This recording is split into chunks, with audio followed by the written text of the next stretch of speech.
ہم نے ہمیشہ یہی دیکھا اور سنا کہ جب بادل اکٹھے ہو کر آتے ہیں تو پھر بارش آتی ہے یا پھر طوفانی بارش اور اولے پڑتے ہیں، اس سے بڑھ کر کچھ نہیں۔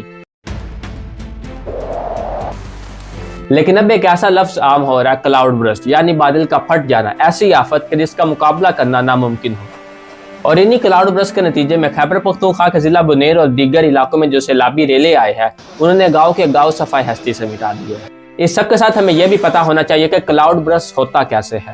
کلاؤڈ برسٹ دراصل اس وقت ہوتا ہے جب بادل میں نمی جو ہے ایک ہی جگہ پر تیزی سے جمع ہونے لگتی ہے اور وہ ایک دم سے زمین پر برس پڑتی ہے۔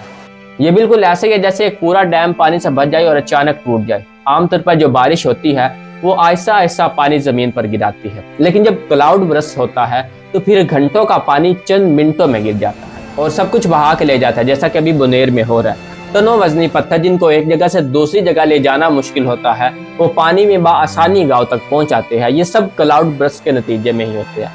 لیکن سوال یہ ہے کہ یہ سب کچھ اب زیادہ کیوں ہو رہا ہے؟ آج سے 10 یا 15 سال پہلے تو کلاؤڈ برسٹ کا نام بھی نہیں ہوتا تھا، تو پھر یہ آفت ایک دم سے کدھر سے آ پڑی؟ اس سوال کا سیدھے لفظوں میں جواب یہ ہے کہ یہ ہماری اپنی ہی غفلت کی وجہ سے ہو رہا ہے۔